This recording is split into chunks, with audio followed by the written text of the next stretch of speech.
All right. Well, we have, it looks like we have a great group here to get started. So, good afternoon, everyone, and thank you all for joining the Conservation Fund today. My name is Lucas Bladen, and I'm a member of the fund's development team where I help build awareness of the importance of conservation. I keep our supporters updated on our progress, and I get to meet great people like you.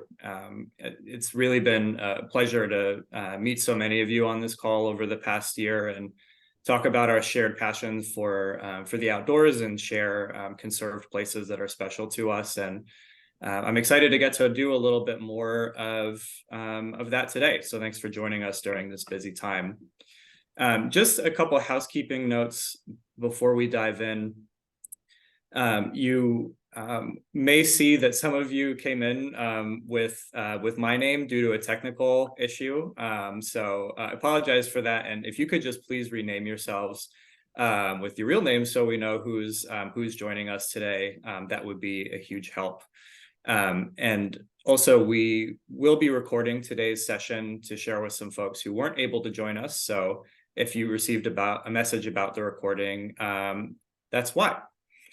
As we head into the holiday season, it's only natural to take stock of the past year. And on the environmental front, I think it's fair to say that it's been a really extraordinary year. And I guess when I say that, many of us will think right to record high temperatures and natural disasters. But as a country, we've also seen continued widespread investment in green technologies and really new immense momentum for land conservation as an engine for healthy economies and climate resilience. So between all those factors, it can be hard of us for those in and out of the conservation movement to evaluate where we stand, but it's such a crucial exercise.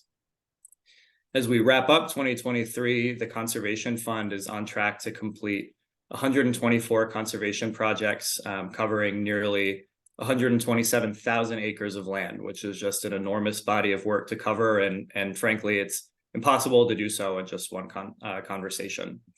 These projects range all the way from half-acre urban parks to entire landscapes, from working farms and working farms and ranches to remote forests, and mountaintops to coastline, invaluable wildlife habitat to sources of good, sustainable rural jobs. But regardless of their size, geography, or their respective impact, the bottom line here is that the Conservation Fund protects special places that we, our communities, and our economies all depend on. And we're thrilled that you've been part of the journey this year. Like I said, it's been impossible to capture every outcome, or it'll be impossible to capture every outcome in just 1 hour. But we're joined today by our president and CEO, Larry Selzer, to recap some of our progress this year, some of the challenges and opportunities we face, and to give a snapshot of what's to come in 2024.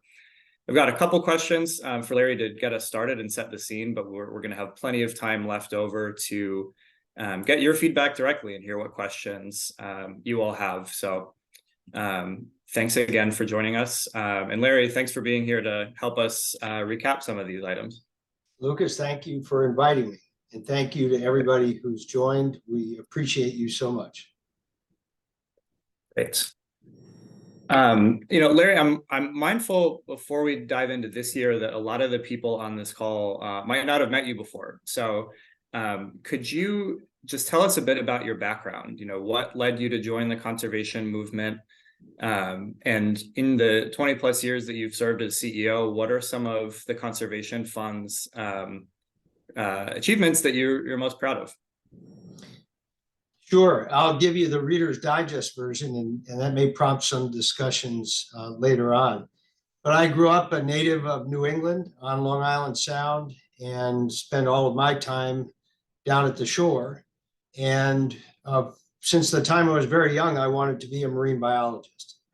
And we used to watch Mutual of Omaha's Wild Kingdom on Sunday nights, and occasionally Jacques Cousteau would be on, and that certainly looked like a good life to me. And I was very fortunate that when I graduated from college, I got to be a marine biologist, and I spent 7 years working at Woods Hole Oceanographic Institute And this was right after President Reagan had proposed opening up the outer continental shelf for oil and gas exploration. And the New England states hated that idea. Frankly, they were afraid of an oil spill. And so we got the job of documenting the populations of whales and sea turtles and seabirds in the outer continental shelf off the eastern United States to try and influence the decisions that would be made about offshore oil and gas and commercial fishing and tourism. And over the 7 years that I was able to do that, I learned two really important lessons. The first is, much to my chagrin, I was a lousy scientist. I love science and I still read a lot of scientific journals, but I didn't have the temperament to be a good scientist, and was much more interested in the quicker pace of project work than the research side of things. But perhaps most importantly, I learned about the interaction of policy and economics when making decisions about natural resources. And that was a world that was foreign to me. And what I found was that the economic systems and the ways that we make decisions in this country had a profound impact on how natural resources were managed and whether resources were conserved or exploited. And I realized I didn't know anything about money. And if that's what made the world go round, I probably should learn about that. And I changed gears and went to graduate school for business to learn about money. And when I was in graduate school, I happened to meet a fellow named Pat Noonan, who was the fellow originally who built the Nature Conservancy into a large and powerful organization, and then later left to form the Conservation Fund. And he had recently launched this new organization that would have a dual purpose, that would be focused on conserving land and stimulating sustainable economic development, working at the interface of business and environment, trying to balance economic return and environmental protection. And he invited me to join that team when I graduated from business school, and that was in 1990. And I've been here ever since, and it has been a magical place to be, to try and make real this promise of balance and cooperation, of working in partnership with other nonprofits, with public agencies, and perhaps most importantly, with the private sector to achieve the business of conservation. Lucas, you asked also about some of the things that I've been most excited about over my tenure, which now stretches 33 years I've been with the organization. I've been the CEO now for more than 20 years. And I'll name just a couple, but five stand out to me. And they are vastly different. Keep in mind that our mission, while we operate under this dual purpose charter of conservation and economic development, we are focused on the conservation of natural, cultural, and historic lands, not just wild lands for biodiversity. The first project that comes to mind is at the Grand Canyon, and many of you probably have visited the Grand Canyon during your free time and enjoy that world-class spectacle. But what you may not realize is that as you stand at the visitor center on the south rim of the Grand Canyon, the entire north rim of the Grand Canyon was privately owned and subject to not only development, but overgrazing by cattle. And in the largest conservation project in the history of the United States, 900,000 acres, we acquired an easement on 90 miles of the north rim of the Grand Canyon to protect that magnificent landscape in perpetuity. And that stands out to me because it was one of the first times that I had seen something play out at true scale, not just a watershed or a valley, but an entire landscape. Everything that you could see from the south rim was something that we had protected. The second, also at scale, and more recently, we protected 100,000 acres in Washington State on the Columbia River. And I know some of you are in the great state of Washington or nearby Oregon. In fact, of the 100,000 acres, 17,000 acres are on the Oregon side of the Columbia. And that truly is an entire forested landscape. the largest in price conservation deal in the history of the United States, over $400 million, where we had to bring in some for-profit and nonprofit partners to help us execute the deal. And it got me thinking about the role of private capital in achieving the outcomes of conservation. And I think as we go forward, we'll talk more about this later, but as we go forward, engaging the private sector in the business of conservation is going to be essential in order to marshal the resources that we need. The third has to do with restoring land back to the first peoples of this country, Native Americans. As many of you know, even in treaty, lands were ceded to Native Americans, and then the United States government took them back and sold them into the private markets.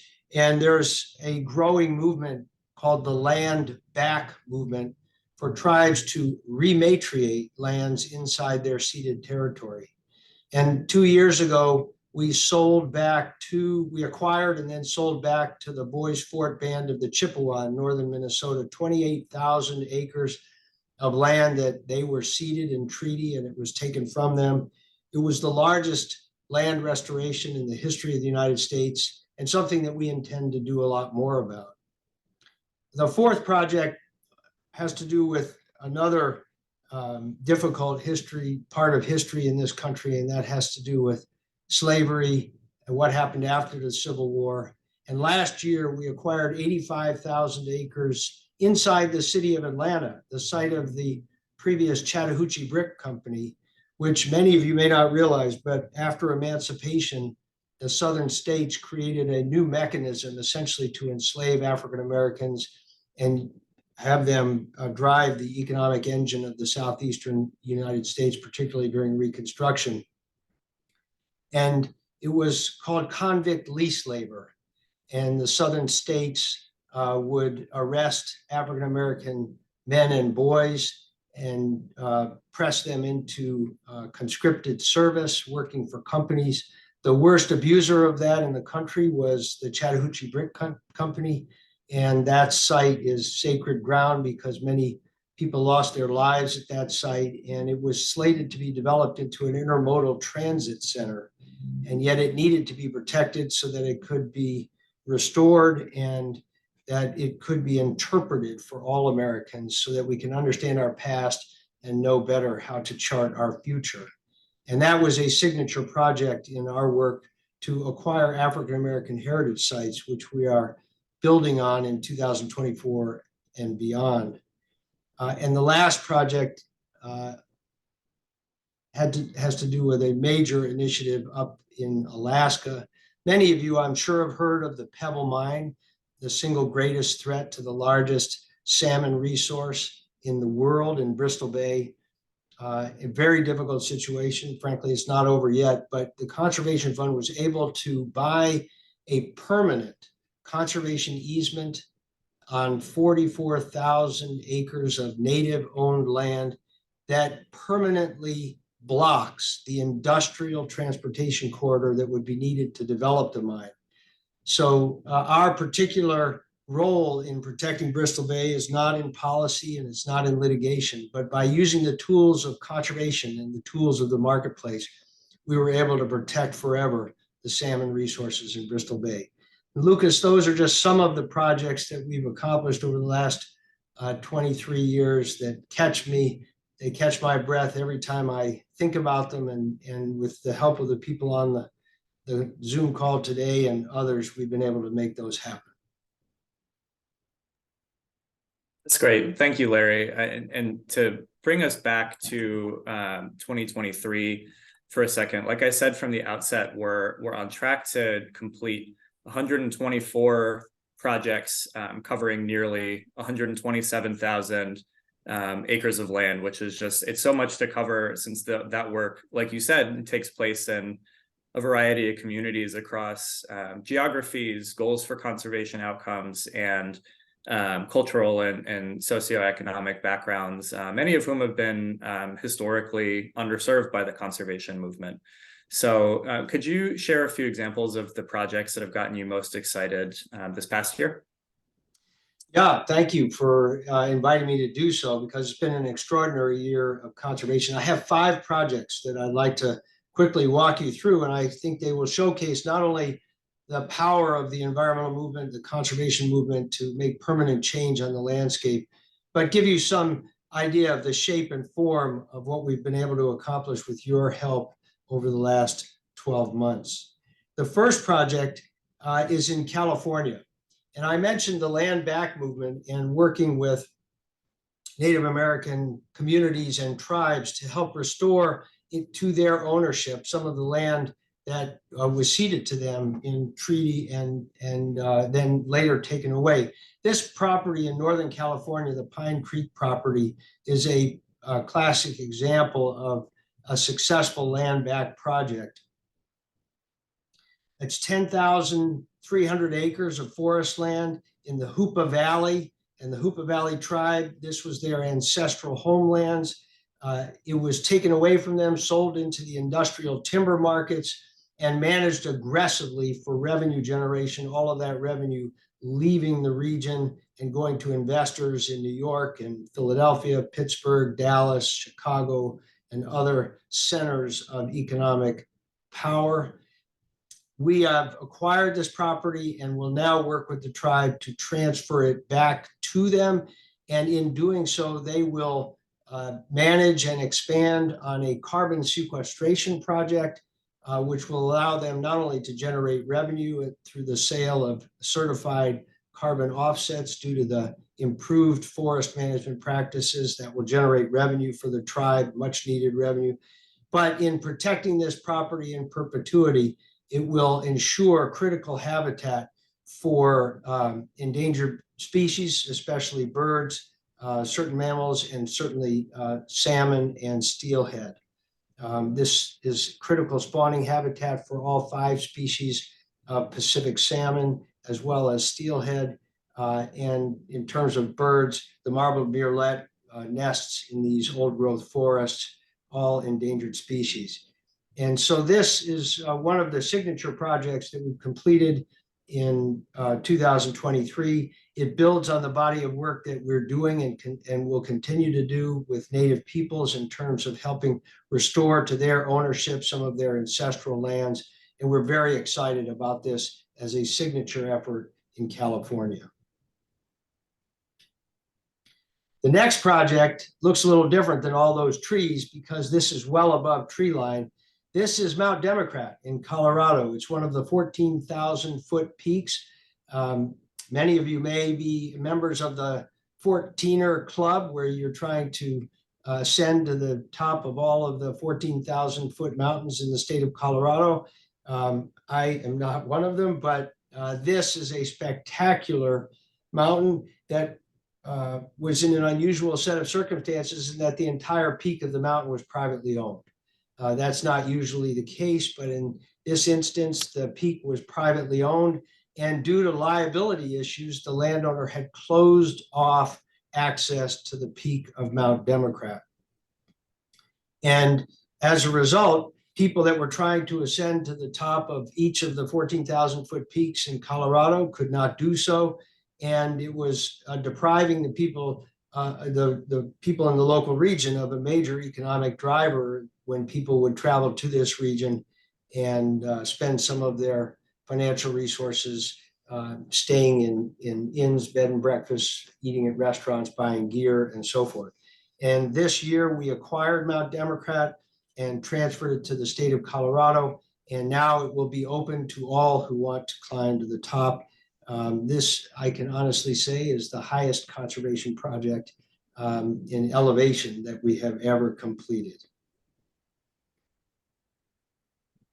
Next takes us down to the state of Georgia, the Snapfinger Farm. And I should preface this by saying that in this country, in spite of all of the great conservation work that we and others are doing, we continue to lose almost 3 million acres of land, open space, every year to development. And that includes almost 1.5 million acres of working farms. Frankly, the family farm is becoming an endangered species in this country. And we launched a program 5 years ago to address directly the loss of working farms near major metropolitan areas. We call it our Working Farms Fund, which is an analog to our forestry work, which we call the Working Forest Fund. And in this case, we acquired Snapfinger Farm, a productive farm outside the city of Atlanta. It's almost 200 acres, producing flowers, produce, and baked goods, selling into the very robust market in Atlanta for locally grown and sustainable high quality produce and products. And this is part of a suite of farms that we now own around the major metropolitan region in Atlanta. We've targeted 30,000 acres of land over the next 10 to 15 years. We've now closed on 11 farms. And critically, these farms represent a new path to ownership for next generation farmers, particularly farmers of color, who often have a hard time establishing credit and borrowing money for acquisition. By leasing the farms to them for operations, they can build up their credit track record, which then makes them bankable, and they can take out a loan to acquire the property from us. So essentially, we are providing a new pathway to ownership for next generation farmers. And we're very excited about not just the conservation of the working lands, these farms, but also the perpetuation of young people coming into agriculture, sustainable agriculture, and in particular, young people of color who want to get into agriculture, and we're giving them a pathway to do that. The last project is the Barnard Tract up in Maine. And if any of you have ever visited the central Maine woods, it's one of the last great intact landscapes in the United States. Millions of acres of forests and rivers and lakes, essential for many species, especially the Atlantic salmon that spawns in these streams that reach way up into the forest. This is an area that is known as the 100-mile wilderness. And if you know of the Appalachian Mountain Club, one of the oldest land trusts in the country, they've identified this region as a primary region for both conservation and sustainable ecotourism. The 100-mile wilderness is where they have developed trails and wilderness huts that you can lease in all 4 seasons, cross-country skiing in the winter, hiking in the summer. And of the 100-mile wilderness, we have now completed 2 major projects totaling almost 70,000 acres of land, where we stepped in to acquire these forests when they came on the market, providing time for the Appalachian Mountain Club to acquire these forests from us as they raised the funds to do so. In both of these transactions, the Barnard Tract and the previous tract, which was 32,000 acres that directly adjoined this, our lead partner, the Richard King Mellon Foundation, which has done more land acquisition, land conservation than any other institution in the history of the United States, private institution, was our lead partner and allowed us to bridge this gap for the Appalachian Mountain Club. And we're just thrilled that we had the opportunity to do this. We're targeting 2 more tracts for 2024 and 2025 in the 100-mile wilderness. And we look forward to celebrating with the Appalachian Mountain Club, a great partner in the completion of this landscape in the years ahead. So Lucas, these are some of the things that have set us apart and have really been signature projects for us over 2023. We couldn't have gotten them done without the people on this call. And we're just grateful to everybody who has put their shoulder to the stone and helped us move these across to the finish line. Yeah, and one element I want to just go back to for a second is you mentioned the Working Farms Fund and its analog, the Working Forest Fund, and brings me to something that can set the Conservation Fund apart from or apart in its commitment to working lands, and that's farms, forests, ranches, like you said. And that's different from simply preserving the land as it stands now. And I think for a lot of folks in the environmental movement, that can still be a bit of a new concept. So could you just talk a bit more about what the benefits are of protecting working lands, both for the environment and for the local communities themselves? Sure. Let's go back to our original charter and where we started this conversation today. So we were founded with a unique charter in the United States. We're the only environmental group in the country that under our 501c3 umbrella, we have a straight up provision for conservation and a straight up provision for economic development. And as I said earlier, working at that interface of business and environment is where we like to play.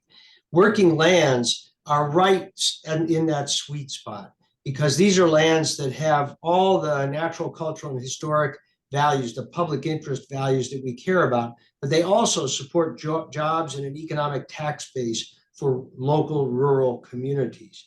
We started out in this arena years ago, helping to acquire working ranches in the Western United States primarily, and we've done more than 1 million acres of conservation on privately owned working ranches using conservation easements, permanent deed restrictions, which limit how the properties can be used.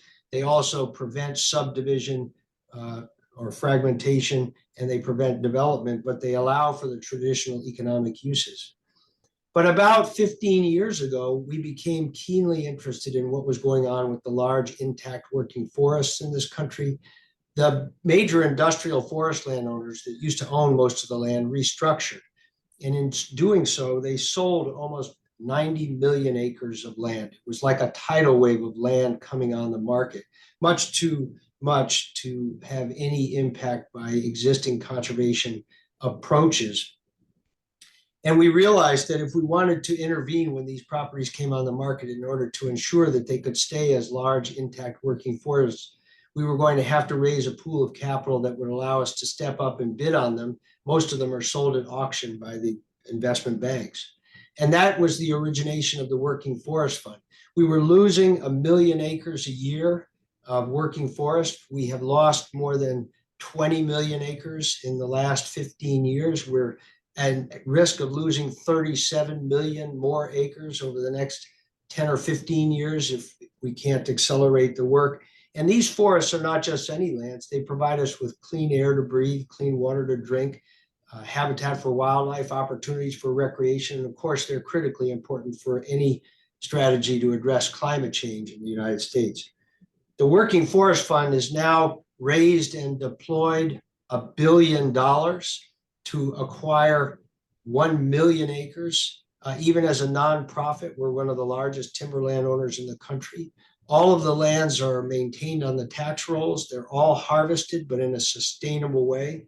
Ultimately, they will all be permanently protected through a conservation easement and then sold back into the private sector to be managed as sustainable forests. That allows us to recapture our investments and roll them into the next projects. It's almost like a perpetual motion machine. And to fuel the growth of the Working Forest Fund, in 2019, we issued the very first green bond for conservation ever done in this country. It was $150 million 10-year taxable note, and we used Goldman Sachs as our underwriter, and it was very well received in the market and gave us a big influx of cash that we were able to use to go and acquire 650,000 acres of timberland to launch that working forest activity. But similar to the Working Forest Fund, as I mentioned, we lose an enormous amount of farmland in this country, particularly small family farms around metropolitan areas. And we thought if that mechanism that we had developed for the Working Forest Fund could be used for working farms, that we might be able to replicate the success that we have had. And we have, 5 years ago, we launched as a pilot program the Working Farms Fund, but we're now in 3 states, Georgia, Illinois, North Carolina. We've targeted 6 more states over the coming 3 years. And it's a program that's growing very fast, attracting a lot of attention, both from philanthropic donors who care about the sustainable production of food. They care about climate change, water quality. They also care about the cultural issues surrounding family farms, particularly around major urban areas, and the opportunity for young people to get into agriculture and communities, farmers of color, to reclaim land that perhaps they've lost due to tax issues or other ownership rights. And so there are a lot of elements to the Working Farms Fund that we are truly excited about.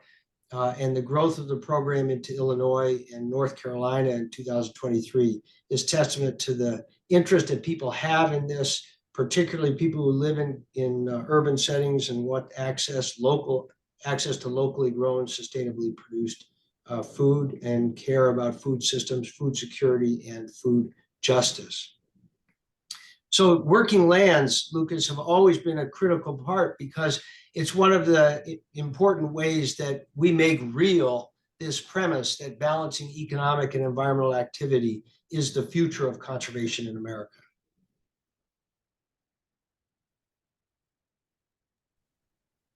Yeah, I think that that's really helpful. And I want to go back for a second to a couple of the points you raised around the amount of land that we're at risk of losing each year and down the line. And, you know, the stakes broadly for the environmental movement couldn't be much higher. We have these dual crises of biodiversity loss and climate change. And of course, related to that is the amount of land that we're at risk of losing to development.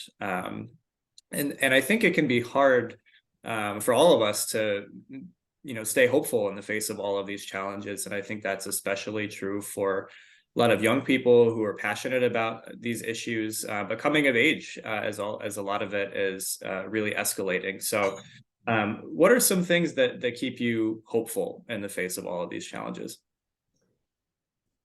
Well, I have three kids, age 26 to 33, and so this is a topic of real conversation inside my own family and certainly within families all across the country. What gives me hope are a couple of things. The first is that young people are passionate about these issues. They care about biodiversity, they care about food systems, they care about environmental and social justice, they care about climate change, and they are increasingly recognizing that as the largest voting cohort in the history of the United States, they can influence the future of this country, and they're getting engaged. I think that's a absolutely critical issue is young people have to get engaged. And I'm seeing that in my own family. I'm seeing that all across the country. The second is the fact that the biodiversity crisis has essentially gone mainstream, thanks in no small way to wonderful organizations like the American Bird Conservancy, which has highlighted the loss of 3 billion birds over the last couple of decades. But the reality is that we're at risk of losing more species to extinction than ever before in this country and around the world. And land use changes, the loss of habitat is a primary reason for the loss of biodiversity.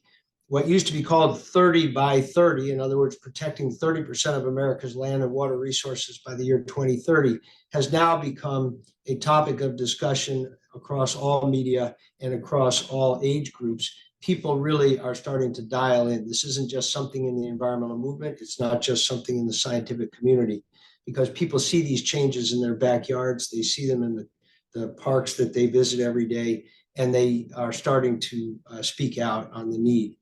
Interestingly, the need to protect 30% of the nation's land and water resources is juxtaposed squarely against the need to impact millions and millions of acres of land to build out the infrastructure we need to address climate change, particularly talking about renewable resources. So wind and solar, new transmission lines, new mines for the critical minerals that allow us to electrify the economy.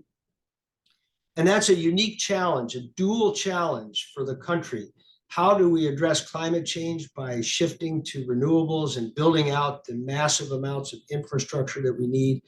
And at the same time, how can we protect 30% of the nation's land and water resources in a way that will provide for biodiversity, but also maintain the jobs and the economic tax base, the housing opportunities for a growing population? The Conservation Fund is uniquely positioned to address that dual challenge. And the work that we're doing around working landscapes at scale, the work that we're doing with communities around sustainable economic development, and increasingly the work we're doing with the infrastructure project developers who need to build wind, solar, and transmission capacity to mitigate the impact of that infrastructure gives me great hope that there's a path forward and that people really care about addressing climate change. They care about addressing the biodiversity crisis. And the solution is land conservation. And so sitting right at that interface is a great place to be. And we're seeing increased investment from public agencies. We're seeing increased investment from private investor capital. And we're certainly seeing increased investment from project developers, those people building wind and solar and transmission, because they realize that they have to mitigate for the impact of those developments. And that's an exciting place to be. It gives me hope that we can solve for that dual challenge and move the country forward. Well, you set me up really nicely for my my last question, because I know those latter points are areas where we're really poised to grow and interested in growing our work in the next couple of years. But just quickly, because I do want to open it up to the group. You know, we're pressing really hard to grow awareness of the Conservation Fund's unique mission, that dual charter. Our partnerships with all sorts of communities across the country, and frankly, the capital needed to conserve more land. So with all of that said, what are some things that the folks on this call can keep an eye out for in 2024, and how can they help? Well, thank you for the question, Lucas. Here are the things that I'm especially focused on. If we are to protect 30% of the nation's land and water resources, we are going to, by definition, be working on private working lands. We simply are not going to put all that land in federal ownership or even state ownership. Not only is that infeasible, it would be too expensive, but also it would take the land off the tax rolls and would be very injurious to rural communities who rely on that tax base for their survival. And so we're talking about working ranches, working farms, and working forests. And as we seek to reach that 30% number for conservation, by definition, we'll be increasing the scale of our work on working lands. And I think you'll see us stretch even further on the working forest arena. Later this month, we're going to close on a 20,000 acre piece also in Washington State. It will be one of the largest acquisitions in the history of the state of Washington, and serve as a primary model for how to use forest lands to address climate change while keeping the rural jobs and tax base intact. You'll see us expand it to additional states, and the Working Farms Fund, dealing with farm security and farm sustainability, food sustainability. So working lands is the first thing, and I think you'll see us step out even more aggressively there, Lucas. The second thing is we're going to be ramping up our work with Native people and tribal communities on land restoration. We have several projects in the pipeline right now that should consummate in 2024. And we hope that brings increased visibility to the opportunities to restore land back to the ancestral owners, and do so in a way that makes sense for them, that uses the tools of the marketplace and allows them a future where they control the land and their own economic viability. The third we talked about just a minute ago was the clean energy transition. If you think about it, the last major infrastructure project completed in this country was in 1956. It was the interstate highway system. President Eisenhower was in office. And the sum total of the interstate highway system is 46,000 miles. In the Inflation Reduction Act, it explicitly contemplates almost 1 million miles of new or upgraded transmission capacity to service the renewables and bring that energy to the grid. So we're talking about a scale of infrastructure beyond anything this country has ever done before. To me, that represents a unique and powerful opportunity, like jujitsu, to throw the momentum of these infrastructure projects toward conserving even more land as mitigation for the impact. And we're ramping up rapidly in that space, the clean energy transition, as our contribution to climate solutions. We're not a policy, we're not an advocacy group, we don't litigate. What we do is buy land for conservation and use that land for economic development. And that brings me to the last thing that I'm really focused on, and that has to do with using land as the foundation upon which rural communities can ensure their survivability. In other words, using the conserved land as a platform for sustainable economic development. We call this activating the natural resource economy. And we're developing some new concepts around regional hubs using the conserved land that we have already protected, the working forests as the base to stimulate new, small, sustainable businesses in rural communities. And as that gains some traction, we'll be expanding that into a national platform. So the first is working lands. The second is land restoration with native and tribal interests. The third is the clean energy transition. And the fourth is activating the natural resource economy using land conservation as the foundation for growth. And those are the things that I think you'll see us stepping out more forcefully across in 2024 and beyond.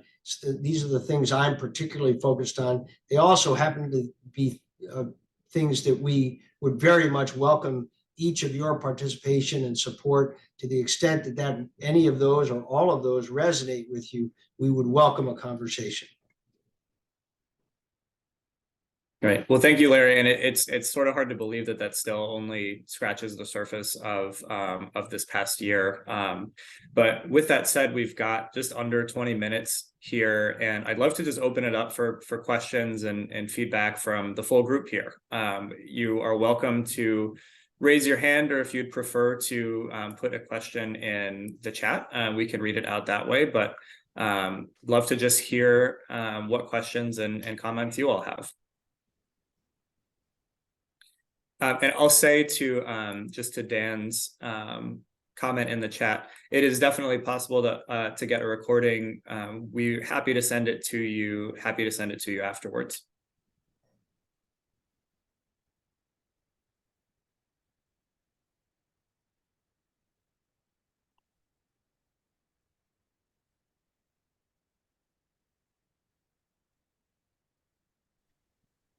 And since we've got a quieter start, I'd say feel free to just come off mute if you've got a question. I just wanted to make a comment. No. I'm sorry. I cut somebody else off. Go for it, Dan. All right. I just want to make a comment. This is my first exposure to Larry and the presentation you gave and more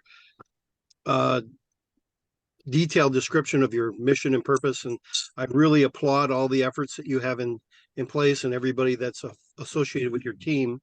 But I really think that getting a copy of your recording and maybe distributing your message to other people that we are connected with.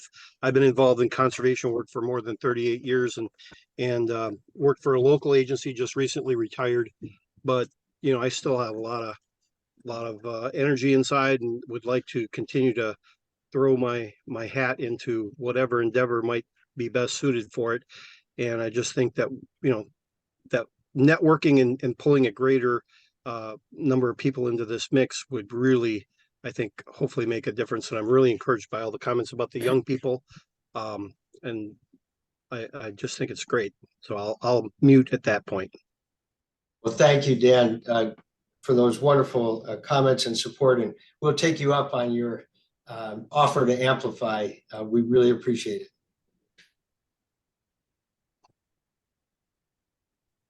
Ted, I saw that you came off mute. Did you have a question for the group? Yeah, sure. I'll throw out a question. Larry, thanks for this information. Great, good stuff to hear about, all these big projects. You mentioned carbon as part of, I think, one or more of the forest-related projects during the discussion today. And I was just curious, the carbon markets have been getting a lot of press over the past several years, some of which is rather critical just about the integrity of carbon projects. And just curious what your outlook is for the use of carbon markets to leverage additional conservation of forest land. Well, so a wonderful question, Ted, and I appreciate it. I would agree with you fully that to date, a lot of projects have moved forward without a lot of oversight and frankly, without a lot of integrity. And those projects have rightly been called into question, both in the United States and outside. And that has certainly put a chill on the market for forest carbon offsets. But there is a lot of work going on now to develop independent certification bodies that will operate under a consistent framework for evaluating the quality, the integrity, the transparency of forest carbon offset projects. And we are supportive of those and fully engaged in trying to bring some clarity and some certainty to the market. Until that happens, I think it'll be very difficult for a lot of private capital to come into the market and help greatly accelerate the conservation of forests. One of the things that has changed, which I think is for the better, is when these markets first came out, it was a bit like the Wild West. A lot of the projects were claiming avoided deforestation as the rationale for the carbon offsets. And I think those have fallen out of favor, and likely rightly so. And now people are focused on improved forest management as a way of actually sequestering more carbon that can be measured and monitored and evaluated. And I think that is really the path forward. It's really about a demonstrable uplift in the amount of carbon being stored, not the speculative nature of whether or not a forest would be harvested or cut down. I think that the reality is that so many companies have made net zero pledges, and almost none of them have any idea how they're going to get there. And as we get closer to those deadlines, the demand for offset projects of high quality, blue chip projects that you can stand behind is going to increase dramatically. And I think that market will increase over time. I think as the frameworks evolve and people begin to consolidate into a limited set of practices and programs that people have confidence in, that we'll see the market grow, and that will be a great source of new energy and financial capital behind forest conservation.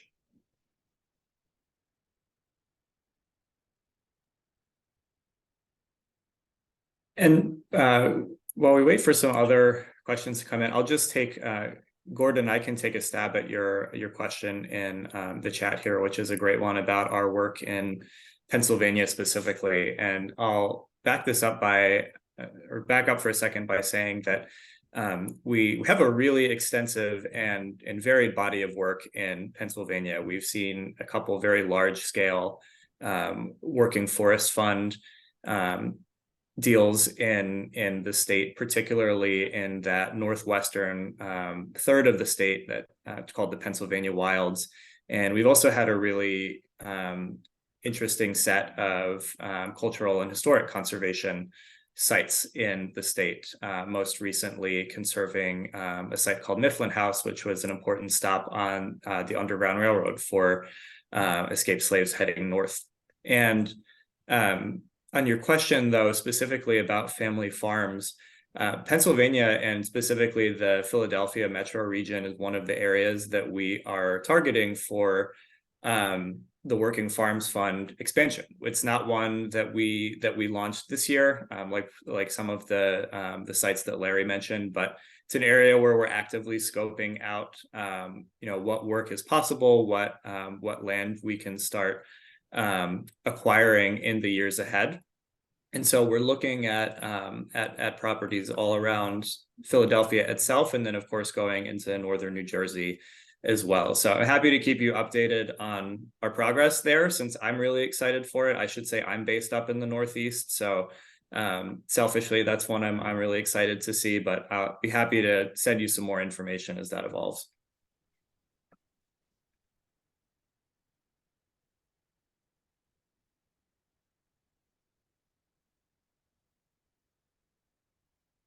Any other folks have questions here? We've got 10 minutes left, so time for a couple more if you'd like.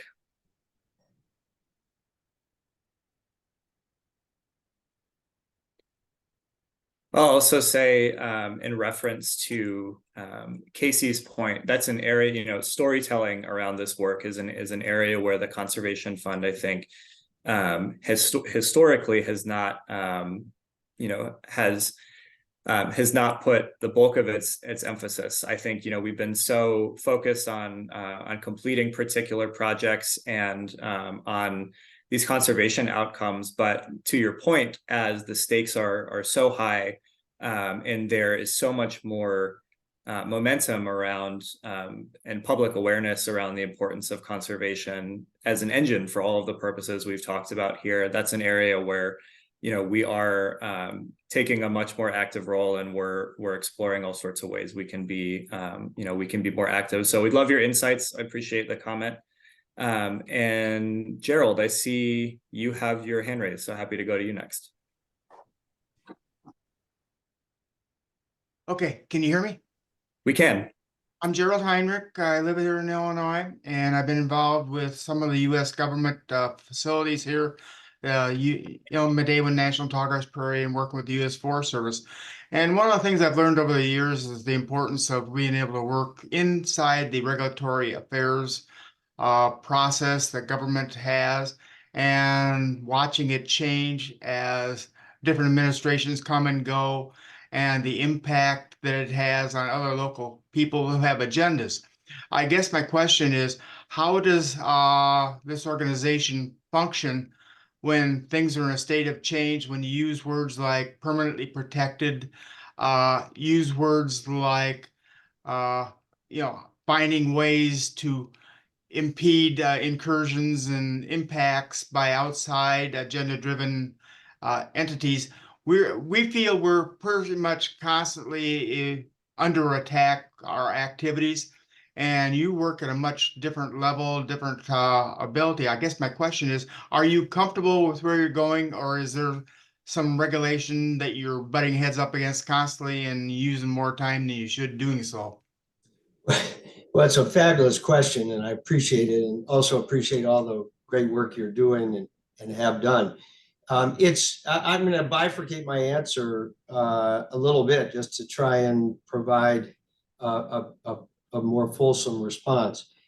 The reality is that there are laws, and those can be sustained in the courts and tested in the courts, and I'll come back to that. And then there are regulations which are implemented by whichever administration is in office at the time. And it's the regulatory side, as you have noted, that often gets buffeted back and forth when administrations change. We tend to operate within the regulatory framework that is in operation at the time, but the bedrock of our activities are based on laws that have been tested at the Supreme Court and never lost. And so the idea of permanent conservation, first of all, if you acquire land and it becomes part of a national park, it would take an act of Congress to undo that. Now, is that within the realm of possibility? I suppose it is, but national parks are one of the most popular things in the United States, and I don't think any politician or any body of politics would be likely to try and undo the organic statute of the National Park Service. Conservation easements, the mechanism by which we protect large working lands and by which we protected Bristol Bay by blocking the industrial corridor for the Pebble Mine. Conservation easements were created as a tax mechanism in the 1970s. It's a permanent deed restriction that has been tested any number of times, gone up to the Supreme Court, never lost. And we feel very confident that well-crafted conservation easements are durable and allow us to make claims about permanence and sustainability. So most of the land acquisition work we're doing is on behalf of public agencies, and those public agencies that we transfer the land to have, as part of their organic statute, the permanent use for conservation of those lands, whether it's natural, cultural, and historic. Obviously, if we're talking about economic development or public dollars flowing to things like new infrastructure to address climate change, those are things that could change with a new administration. And so we try and follow those carefully and weigh in when it's appropriate to ensure that the public dollars that have been appropriated are delivered to projects on the ground, projects and communities. The number one source of funding for land conservation in the United States is a funding mechanism called the Land and Water Conservation Fund. And the Land and Water Conservation Act was passed in 1964 and enacted in 1965. And it provided a slipstream of offshore oil and gas revenue that would be used to pay for onshore conservation of resources. So it was never taxpayer money. It was oil and gas receipts, the royalties from offshore oil and gas production that would be used to conserve land. That was authorized at $900 million, but frankly, over the last 50 years, never appropriated at more than about $450 or $500 million a year. And in 2020, a law was passed called the Great American Outdoors Act, which fully funded at $900 million and made it mandatory, not subject to appropriations, annually. And so the amount of money that's available for land conservation has in fact increased by statute. And obviously we need to get that money spent. And that's where the conservation comes in, because almost never does the government agency have the money when the landowner is ready to sell. That's why the government agencies come to the Conservation Fund and ask us to step in, use our balance sheet to acquire the land and hold it until the public money is ready. And then we can sell it back to the public agencies for inclusion in national parks, state parks, national wildlife refuges, and so forth. And so the federal money's increased, which has increased the demand for our own services. But these are durable things that we're very comfortable building and expanding our business upon. But we always keep an eye out for the shifting tides of politics and regulation. Thank you. And I think that's actually a good note for us to start closing out on, because what I really want folks to be able to come away from this conversation with is a sense that there really is so much momentum behind, like Larry says, for some really systemic reasons, like the public funding for conservation. There's so much momentum for conservation as an engine for all of the outcomes that we've discussed here, and the stakes are high. We know how quickly development and conversion can act, and we are really thankful for all of your support in being able to keep that momentum going and continue having these conservation wins. Like Larry said, we really welcome always your feedback and your questions for us. I've just been monitoring the chat here. It's given me a lot to think about, and for some of you, I know we didn't get to all of your questions, so I'm happy to send you some notes on what's coming to mind for me. But a group like this, you all are based all over the country, and you're really poised to help us amplify our reach and connect us with more folks in your neighborhoods who are passionate about conservation. So next year and beyond, we'll be hosting more of these virtual conversations on all sorts of conservation topics, and I hope you'll keep an eye out for more invitations down the line to learn about our programming. If you're able to follow us on social media or on our newsletter, if you don't already, that's a huge help. And like we discussed earlier, if you are able to share this recording with people who are interested about conservation, that's absolutely welcome, and I'll make sure that you get the recording. Thank you again, just in closing, for everything that you've done this past year to help us keep fighting for these conservation wins. We look forward to seeing you again soon at one of these conversations or somewhere else. But in the meantime, I really hope you all have a great holiday season and a wonderful start to your new year. So thanks again. Thank you, Larry, and thank you, Lucas. Thank you all.